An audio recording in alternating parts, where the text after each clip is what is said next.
in the last bit of 12.2. So then, ergo, therefore, the word of God, the king deferred believing in it, with Paulinus here in the ablative, he was speaking it. He still deferred to believe it. I'll get rid of that thing there. And through some time, as we said, he would sit solitarily at competing hours or different hours of the day.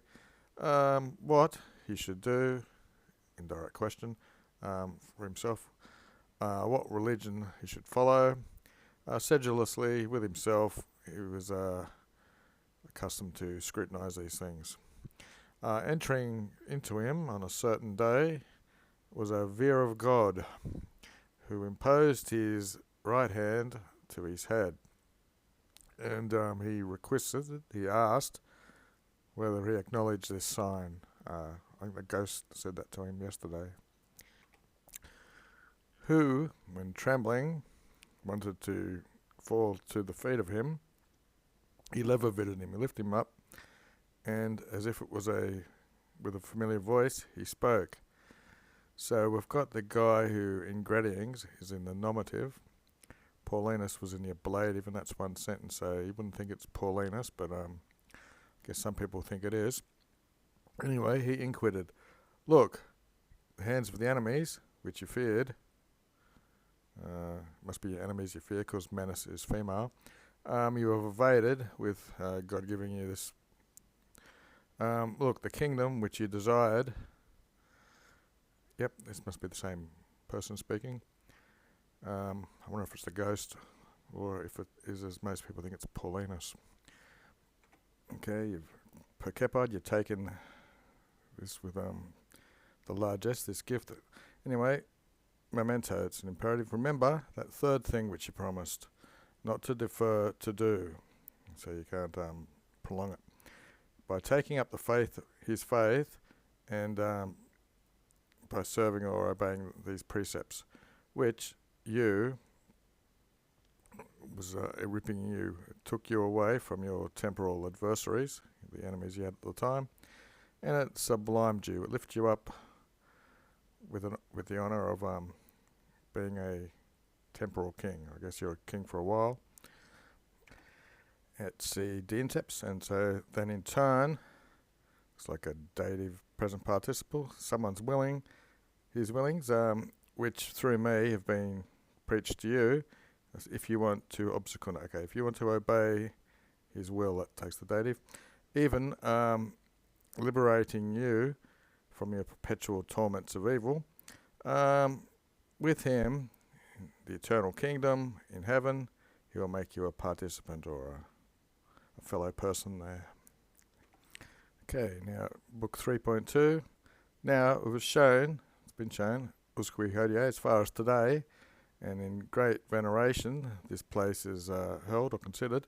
When coming to this fight, Oswald erected the sign of the Sacred Cross, and on flexed knees, he deprecatus est, he prayed something to be averted to God, and that in such necessities of straits of the matter, God must be doing. He would secure it. He would bring help, with the help of heaven, to his cultors, the people who are in the cult of God who worship. Deniqui. Finally, or in short, it is said, medieval queer, that quickly the work was done with this cross, and with the fovea prepared, the hole in which it ought to be statuated, it ought to be placed or situated. Looks like Oswald himself, he's fervent in his faith. He grabbed this post or cross or whatever it was, and he imposed it to the ditch itself, and with both hands he held it erect until or while there was an agesto, that's like a mound of ground, a mound of dirt. It's dust here. Dust was piled up by the soldiers, and it fixed it in the ground. Et hoc facto, with this done, up high, with all his voice elated, he proclaimed to the army, "Let us all bend our knees, and God omnipotent, living and true, will pray communally that we, from our proud and fierce enemy, he will defend us with his mercy. He knows, for he knows himself," medieval queer again, "that a just war we have taken up for the safety of our race.